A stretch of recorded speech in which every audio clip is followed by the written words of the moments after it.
There is a moment that most people never recognize, and it is not the moment they expect. It is not the blinding flash of revelation. It is not the day everything finally comes together. It is not some future crossing that you are still walking toward. The moment I am talking about already happened, and the fact that you do not fully believe that yet is the last remaining echo of a reality you have already left behind.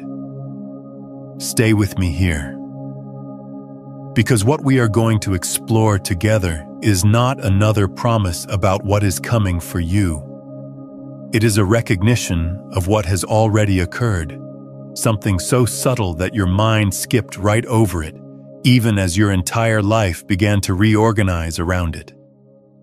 You have been looking for the doorway, but the doorway is behind you.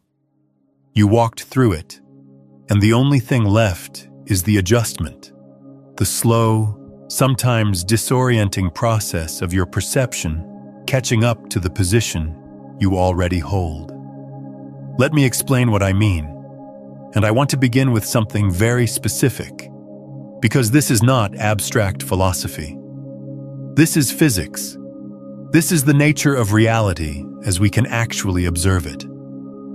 In 1999, a team of physicists in Vienna conducted an experiment that should have gotten far more attention than it did.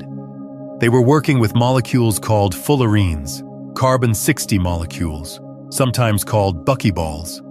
These are not subatomic particles. They are relatively large molecules, made up of 60 carbon atoms arranged in a shape like a soccer ball. And what the team demonstrated was that these molecules, these tangible, measurable, substantial objects, exhibited wave interference patterns when passed through a double-slit apparatus, meaning they behaved as waves, spreading out, interfering with themselves, landing on the detector in a pattern that only makes sense if each molecule traveled through both slits simultaneously.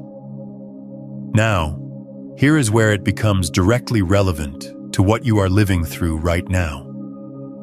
The interference pattern, the wave behavior, only appeared when no one was watching which slit the molecule went through.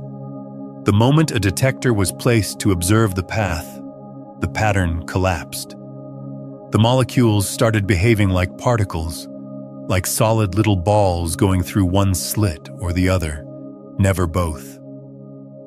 The act of observation, of conscious measurement, collapsed the spread of possibility into a single defined outcome. This is not metaphor. This is not a poetic reinterpretation. This is what the data showed, and it has been replicated with increasingly large molecules in the decades since. The implication is staggering, and most people glide right past it because the implication is too uncomfortable. It means that the state of a system is not fixed until it is observed. Before observation, the system exists in superposition, a smeared-out field of every possible state layered on top of one another. After observation, one state crystallizes, one reality becomes actual, the rest dissolve. Now hold that. Hold the mechanics of it in your mind while I draw you into something closer to your own experience. Think about the last time something shifted inside you. Not a decision you made with your rational mind, not a goal you set, not an affirmation you repeated until you half believed it. I mean a genuine internal shift, a moment where something you had been carrying for years, a belief, a fear, a pattern of seeing yourself, simply stopped being true. You may not have been able to name it at the time. You might not have noticed it for days, even weeks. But at some point you looked back and realized that the person who used to react that way, who used to collapse into that old spiral, who used to feel small in that particular familiar manner, was gone. Not suppressed, not managed. Gone.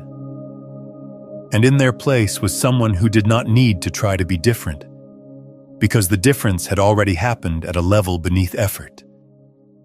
That is the crossing. and it did not happen when you think it did. Most spiritual teachings, most self-help frameworks, most manifestation content positions the transformation as something ahead of you, something you are working toward, a vibrational state you need to reach, a frequency you have not yet tuned into, and that framing, as well-intentioned as it is, keeps you locked in the one orientation that prevents you from receiving what is already here. It keeps you in the posture of reaching. And reaching, by definition, implies distance.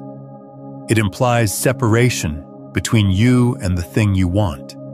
It implies that the crossing has not yet occurred. But what if the crossing is not a future event?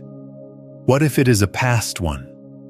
What if the reason your old life feels so strange, so ill-fitting, so weirdly distant even when the external circumstances have not fully changed yet, is that you are no longer the consciousness that belongs to it? What if the discomfort you feel right now is not a sign that something is wrong, but the precise sensation of a wave function that has already collapsed into a new state, while the residual patterns of the old state are still decohering around you? If this is landing for you, if something in your chest just opened even slightly, take a moment to hit that like button and subscribe to the channel. This matters more than you know. Now let me continue. Let me bring in a concept that will make this sharper. In quantum mechanics, there is a process called decoherence. It is one of the most important ideas in modern physics and one of the least discussed outside academic circles. Decoherence is what happens when a quantum system interacts with its environment in a way that causes the superposition, the layered field of possibilities, to effectively dissolve. The system does not just snap from wave to particle instantaneously. What happens is subtler.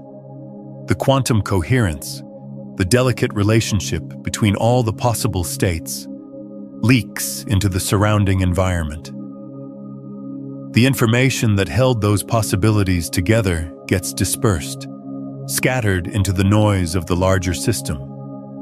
And what remains is a single, classical-looking outcome. One defined state, one reality. But here is the part that matters. Decoherence is not instantaneous from the perspective of the system living through it. If you've been doing everything right and reality still hasn't shifted, this is the one thing nobody has told you. You meditate, you visualize, you affirm every single morning, and still, somehow, the life you're calling in stays just out of reach. It is not your effort. It is not your mindset. There is something underneath all of it, quietly running the show. I am hosting a free live transmission where I walk you through exactly what that is and how to finally shift it at the root. The link to register is in the description below. Save your seat. The moment you see this, you will understand why you could not see it before. The collapse, the crystallization into one reality, may happen in a flash at the quantum level. But the environmental adjustment, the process by which everything around the system catches up to the new state, takes time. The echoes of the old superposition linger. The environment still carries traces of possibilities that are no longer real but have not yet fully dissipated. This is exactly what you are experiencing. You crossed. The wave function of your identity, your deep internal state, collapsed into something new. But the environment, your relationships, your habits, your external circumstances, your own nervous system's learned responses, these are still decohering. They are still catching up. And because you are a conscious being living inside the process, you feel the lag. You feel the strange friction, of being someone new inside a life that was built for someone old. You feel the dissonance, and because no one has explained to you what decoherence actually feels like from the inside, you have been interpreting that dissonance as evidence that the shift has not happened yet, that you are still waiting, still not there. You are there. The dissonance is not a sign of incompletion. It is the signature of completion that has not yet propagated through the full system.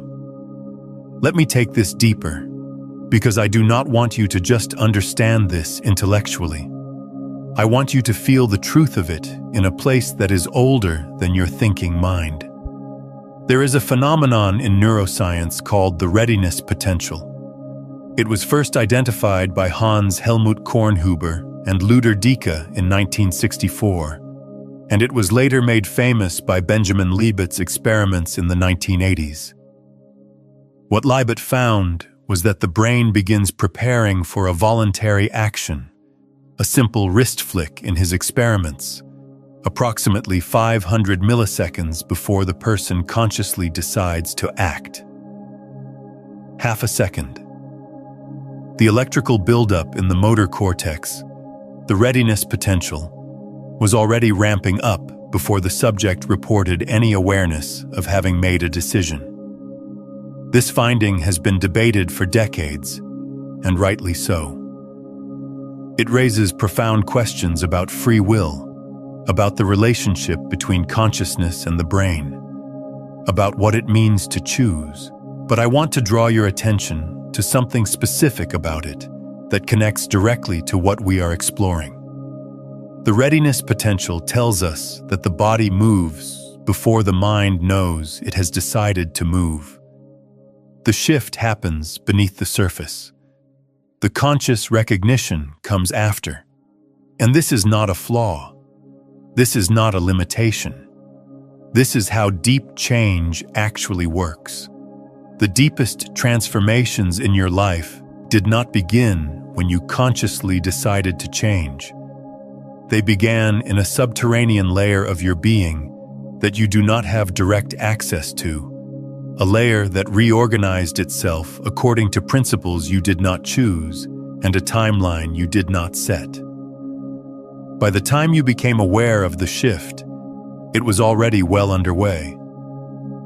By the time you could name it, it was already done. This is why so many people who are genuinely transforming feel like they are failing, because they are measuring their progress by conscious awareness, by what they can see and name and track. And the real crossing happened in the dark, beneath the floorboards of their attention, in the deep architecture of their being. They are standing in the new house wondering why they have not arrived yet, because they were looking out the window for a moving truck that already came and went while they were asleep. I want to pause here and ask you something. When did you first sense that something inside you had already changed, even before your circumstances reflected it? I would love to hear your answer in the comments below. Now I want to address something that might be arising in you right now, because I know how the mind works when it encounters an idea like this. Part of you is listening and feeling a deep resonance, a quiet recognition, almost a relief. And another part of you, probably a louder part, is already constructing objections. It is saying, if I have already crossed, then why does my life still look like this? Why am I still struggling with the same financial pressure, the same relationship pattern, the same health challenge, the same emotional loop? If the shift already happened, where is the evidence? This is the most important question you could ask right now, and the answer is going to require you to rethink what evidence actually means. Consider what happens when a star collapses. Not a small star, a massive one, many times the mass of our sun. When the nuclear fuel in its core is exhausted, the outward pressure that has been holding the star against its own gravity disappears. The core collapses in on itself in a fraction of a second. The outer layers, however, do not know yet. Information travels at the speed of light, and the star is enormous. So for a brief period, the surface of the star is still shining, still radiating, still looking exactly like a healthy, burning star, while the core has already become something entirely different. A neutron star, a black hole. The deepest layer has already undergone the most radical transformation in the universe, and the surface has not received the news. Then the shock wave arrives. The outer layers are blasted outward in a supernova, one of the most energetic events in the cosmos. And what is left is the new thing, the collapsed core, the dense, transformed object that was already there before the explosion made it visible. You are in the lag between the core collapse and the shock wave. The deepest part of you has already reorganized. The surface of your life has not received the signal yet. And the discomfort, the pressure, the sense that something is building, that things cannot stay the way they are much longer, that is not anxiety.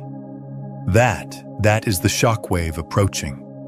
That is your external reality about to be reorganized to match what your internal reality has already become. But you have to understand something about this process, and this is where most teachings fail you.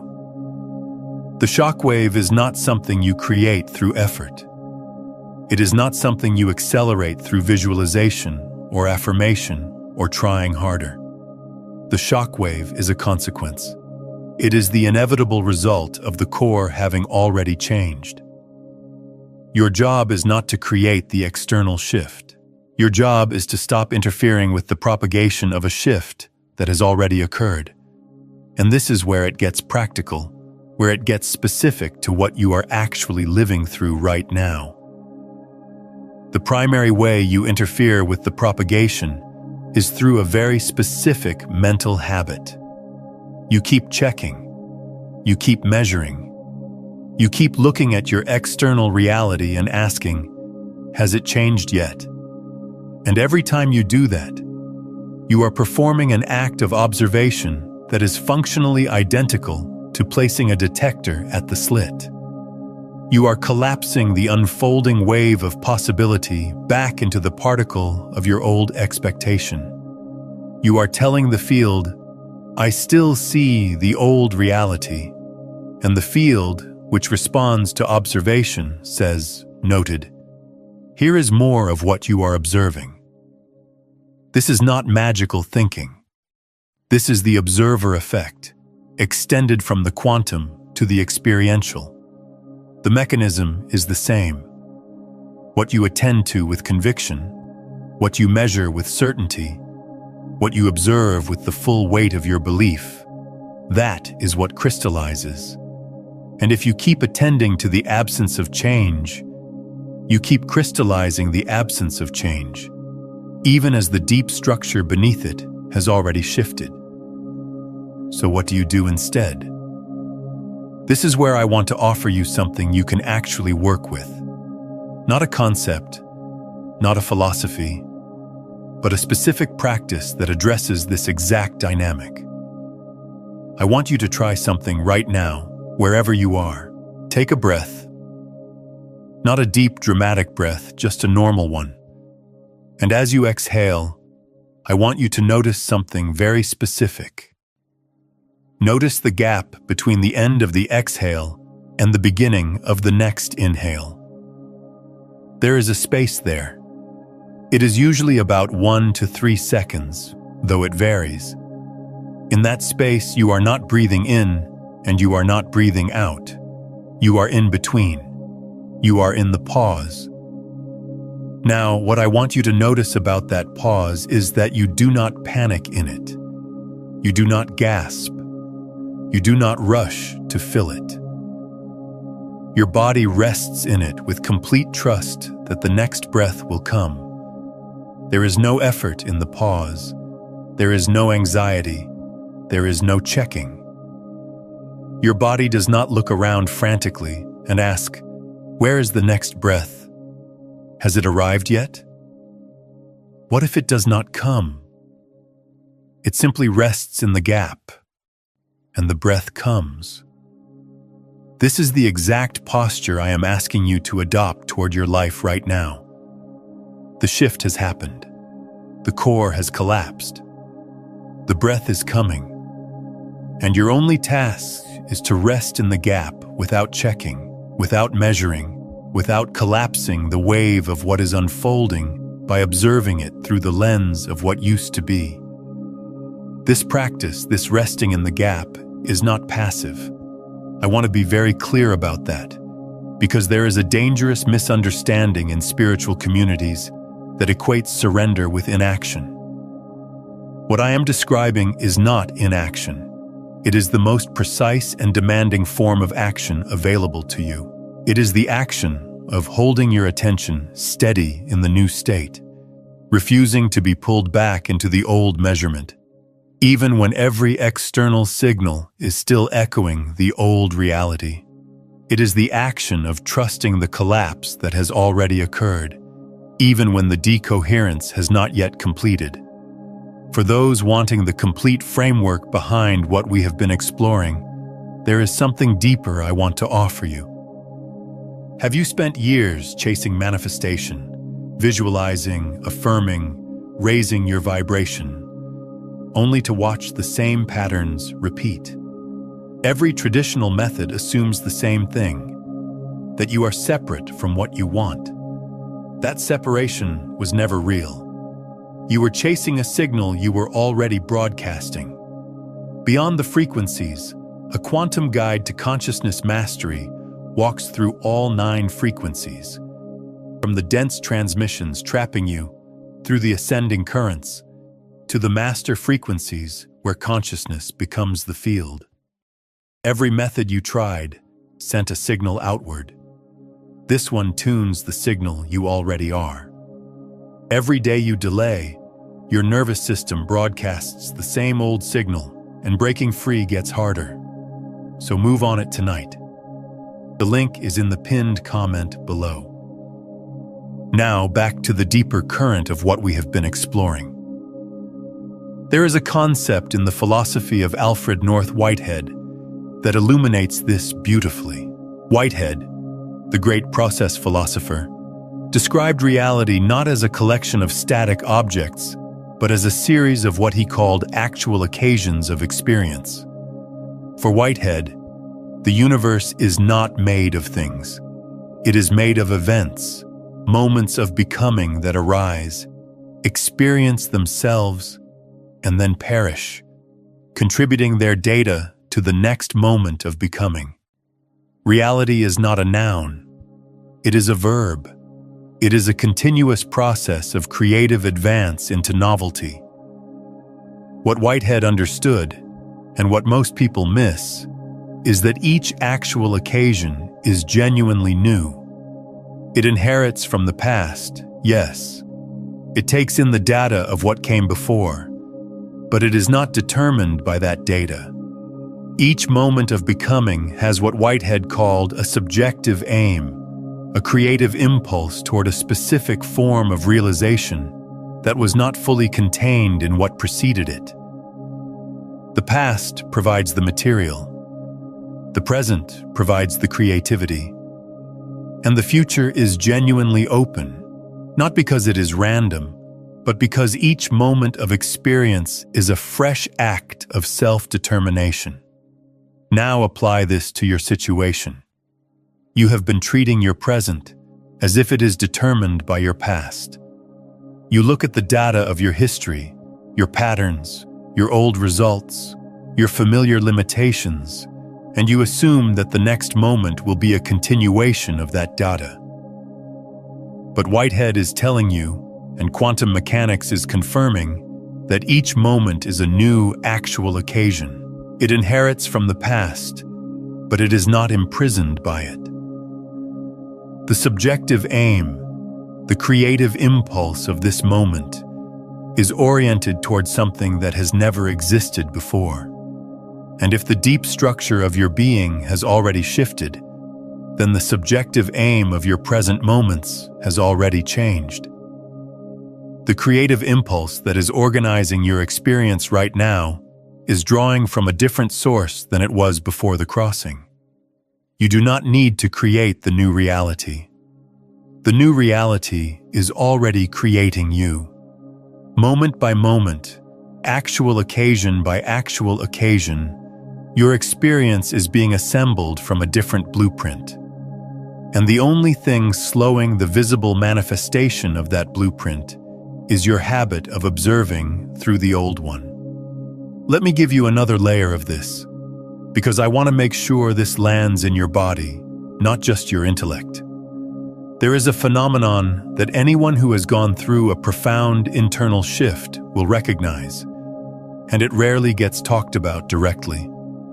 It is the experience of feeling like a stranger in your own life, not in a dramatic, dissociative way, in a quiet, almost mundane way. You walk into your kitchen and something feels different, though nothing has moved. You have a conversation with someone you have known for years, and you notice that you are listening from a different place, responding from a different depth, and the old familiar dynamic between you does not quite activate the way it used to. You look at your own habits, the things you used to reach for automatically, the substances, the distractions, the emotional patterns, and they do not repel you. They just do not fit anymore. Like a coat that belongs to someone your size but not your shape. This is not imagination. This is not wishful thinking. This is the subjective experience of decoherence. The old quantum state, the old you, is losing coherence. The interference pattern that held your old identity together is dissipating. And what is emerging is not something you are building. It is something that was revealed when the old pattern dissolved, like a sculpture that was always inside the marble. The sculptor does not add the form. The sculptor removes what is not the form. And the crossing you have already made was the moment the chisel struck the decisive blow. Everything since then has been marble falling away. But here is where people get confused, and I want to address this directly because it is the place where the most damage is done. When the marble is falling away, it does not feel like liberation. It feels like loss. It feels like things are falling apart. Relationships that used to sustain you start to feel hollow. Ambitions that used to drive you lose their charge. Beliefs that used to comfort you reveal themselves as cages you had decorated so thoroughly you forgot they had bars. And in that falling away, the mind panics. The mind says, I am losing everything. The mind says, something is wrong. The mind says, I need to go back. You cannot go back. Not because going back is forbidden, but because the you who would go back no longer exists. The wave function has collapsed. The superposition that included the old state and the new state has resolved.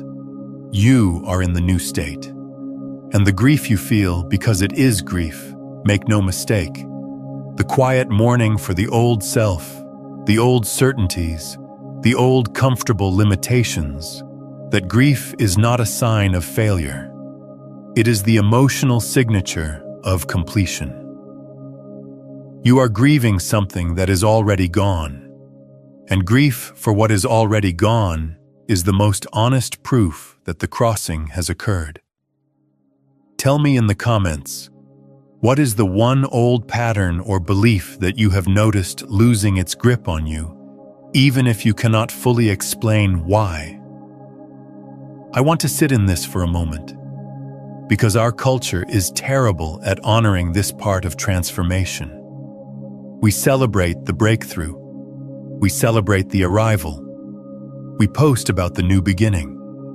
But we almost never honor the death that made it possible. and it is a death. The old self does not evolve into the new self.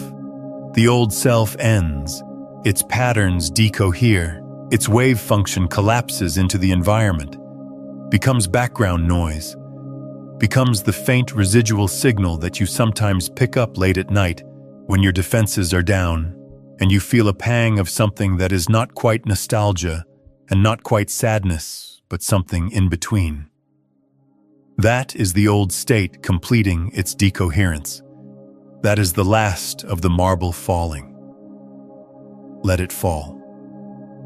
Now, there is a specific trap that appears at exactly this stage of the process, and I want to name it clearly so you can recognize it when it comes for you. Because it will come for you, if it has not already. The trap is the demand for proof. The mind, having registered that something fundamental has changed, but unable to point to external evidence, begins to demand verification. It wants a sign. It wants confirmation. It wants the universe to send a signal, a synchronicity, a number sequence, a dramatic external event that validates the internal shift. And this demand for proof is itself the mechanism that delays the manifestation of the proof. Here is why, and this goes back to something very precise in quantum theory. In 1978, John Archibald Wheeler proposed a thought experiment called the delayed choice experiment.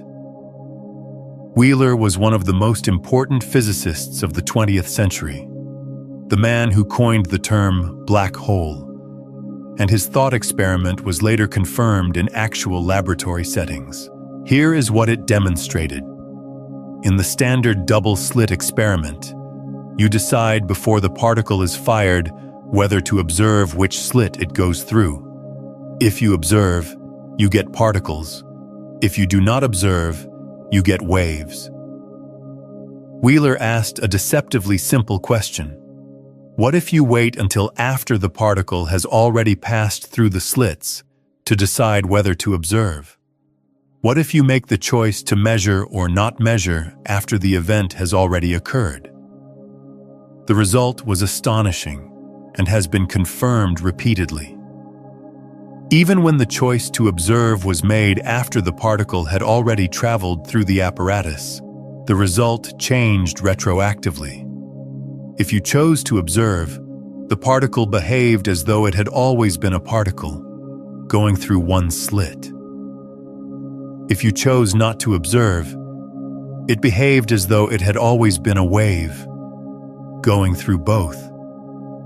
The future observation reached back and shaped the past event. Sit with that for a moment. The future observation shaped the past. Now bring this into your experience. When you demand proof, when you adopt the posture of the skeptic, when you observe your reality through the lens of, has it changed yet? You are not just measuring the present. You are retroactively shaping the past. You are collapsing the history of your transformation into a narrative of not yet, of still waiting, of incompletion, and the reality you experience will conform to that observation, not because the universe is punishing you, but because that is how observation works. What you look for with conviction is what you find, even retroactively. Conversely, when you rest in the knowing that the crossing has occurred, when you observe your reality from the position of someone who has already arrived, you are not deluding yourself. You are performing the only act of observation that allows the full wave function of your new reality to express itself. You are choosing not to place the detector at the slit. You are allowing the wave to remain a wave, to interfere with itself constructively, to produce the pattern of expanded possibility rather than the narrow track of a single measured, expected outcome. This is not positive thinking. This is not denial. This is a fundamentally different orientation of consciousness, and it is the orientation that your crossing has already prepared you for. The old you could not have held this posture. The old you needed proof because the old you did not trust the process. But you are not the old you, and the evidence of that is precisely the fact that something in you is resonating with these words right now, not as new information, but as recognition. You are not learning this. You are remembering it. The knowledge was encoded in the crossing itself, and these words are simply the key that unlocks the memory. Let me bring this into one more specific frame, because I want to make sure you leave this with something you can use in the moments when the old patterns try to reassert themselves. Because they will try, not because they are strong, but because they are habitual. Decoherence takes time, and during that time, the old interference patterns can produce what look like flare-ups of the old reality. Old emotions surface. Old situations seem to repeat. Old versions of you seem to show up in the mirror. And in those moments, you need something more precise than a general philosophy. You need a specific understanding of what is actually happening. In physics, there is a phenomenon called quantum recurrence, related to the Poincaré recurrence theorem. In a closed system, given enough time, the system will return arbitrarily close to its initial state. The patterns will seem to repeat. The old configuration will appear to reassemble. But, and this is critical, the recurrence is approximate, not exact. The system returns close to the old state, but never precisely to it. And in an open system, one that is interacting with its environment, exchanging energy and information with a larger field, true recurrence becomes vanishingly unlikely. The system is always moving into novelty, even when it appears to be circling back. You are an open system. You are exchanging energy and information with the field of consciousness constantly. So when the old patterns seem to return, when the old emotions flare, when the old situations echo, they are not returning. They are approximating. They are the system's last pass through a region of phase space that it is leaving permanently, and each pass is slightly different, slightly less intense, slightly less convincing. If you watch carefully, you will notice that the old pattern does not grip you the way it used to. It arises, yes, but it does not consume you. It visits, but it does not move in. And that difference, that subtle but unmistakable difference in the depth of the grip, is the measurable evidence that you have already crossed.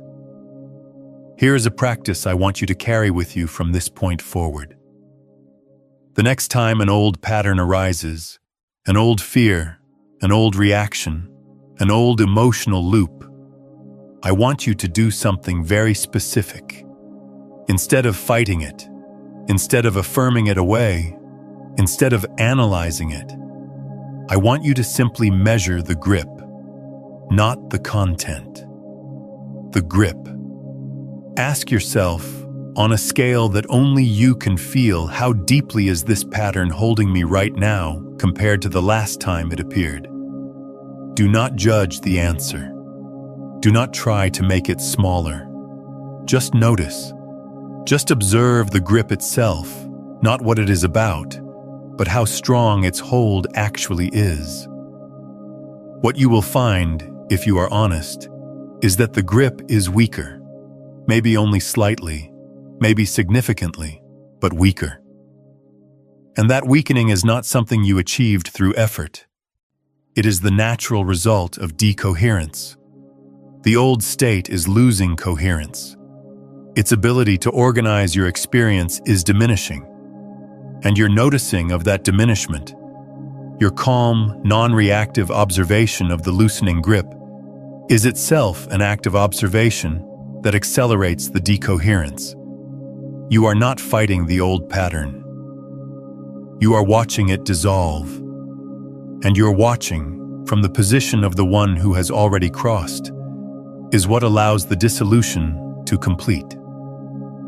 There is something else I want to name, something that is rarely spoken about in these spaces, and it has to do with the specific quality of loneliness that accompanies a genuine crossing. Not all loneliness is the same. There is the loneliness of isolation, of being cut off from others, and that is a wound that needs healing. But there is another kind of loneliness, a loneliness that arises not from being cut off, but from having moved. It is the loneliness of the one who has stepped into a new room and looks back to find that the people they love are still in the old one. Not because those people are wrong or lesser or behind, but because the crossing is individual. It happens one consciousness at a time. And when you cross, you do not bring your world with you. You bring yourself, and then you wait in the new room for the world to find you again.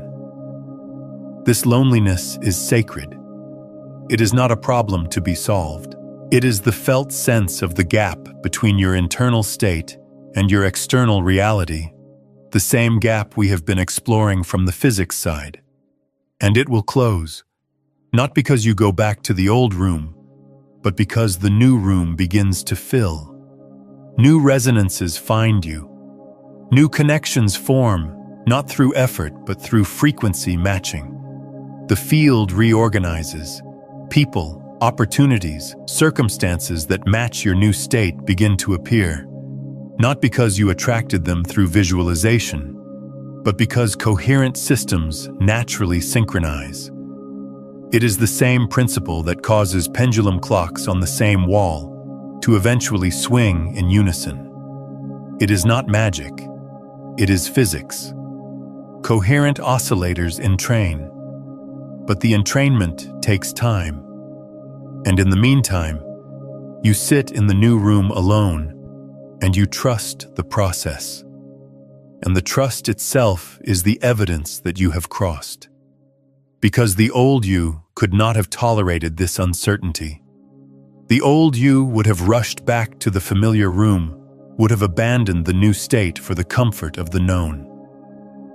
The fact that you are still here, still sitting in the discomfort, still holding the new frequency even without external confirmation, that is not stubbornness. That is coherence. That is the new state demonstrating its stability by refusing to decohere back into the old one. And here is where I want to bring in something from the tradition of Advaita Vedanta, because this ancient understanding maps onto the physics with remarkable precision. In Advaita, there is a teaching about the three states of consciousness: waking, dreaming, and deep sleep.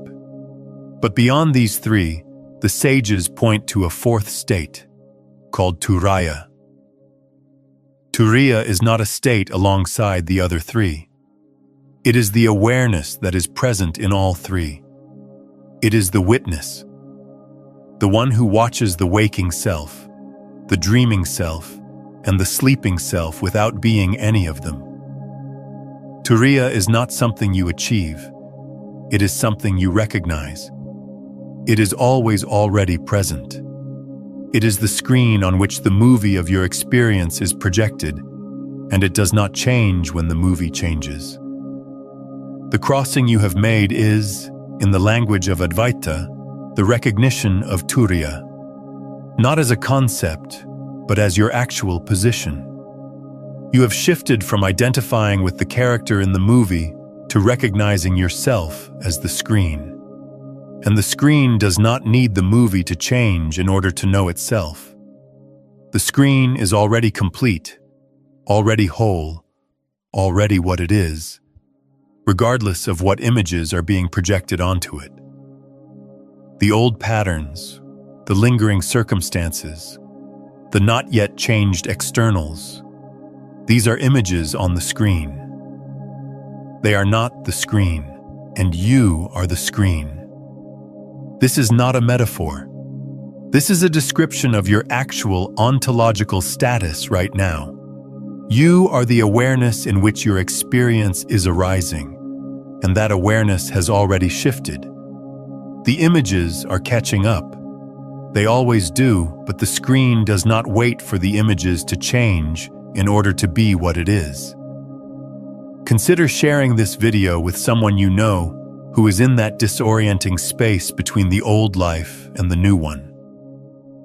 When you share these ideas, you are not just passing along information. You are creating a resonance between two fields of consciousness, reinforcing your own recognition of the crossing while opening a doorway for someone else to recognize theirs. That ripple does not diminish, it amplifies.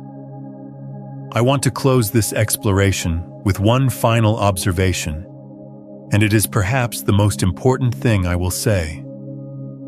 The reason you are hearing this right now, the reason these words are reaching you at this specific moment in your life, is not coincidence.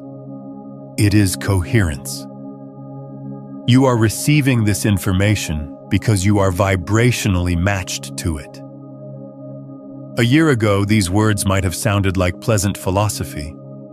5 years ago, they might have sounded like nonsense, but right now they sound like truth.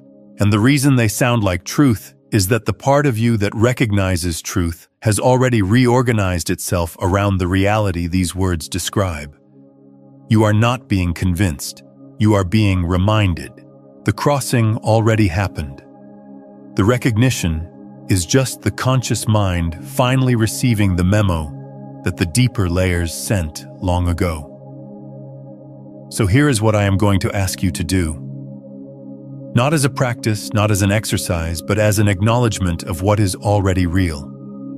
For the next 7 days, I want you to begin each morning with a single act of recognition.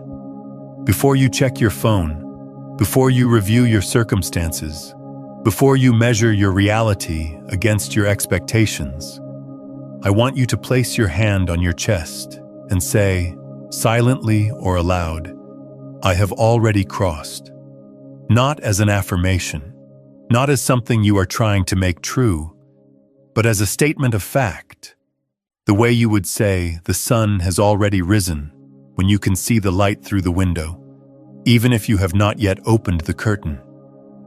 And then I want you to notice what happens in your body when you say it. Not what your mind says about it. What your body does. Because the body does not lie. The body does not argue. The body does not need proof. The body knows, and if you pay attention, you will feel something settle when you make that statement. A quiet relaxation, a subtle release of tension you did not know you were holding. That settling is not belief, it is recognition. It is the body confirming what the deeper layers already know. And throughout the day, when the old patterns flare, when the external reality seems to contradict the internal shift, when the mind demands proof and the emotions echo the old state, return to that settling. Not to the words, to the feeling of already having crossed. Let it be your anchor. Let it be the frequency you return to, not through effort, but through recognition. Because the truth is, and I want you to hear this as clearly as I can say it, you have not been preparing for a transformation. You have been living in the aftermath of one. Everything that has felt confusing, disorienting, lonely, uncertain, everything that has felt like falling apart, has been the decoherence of an old state that no longer exists.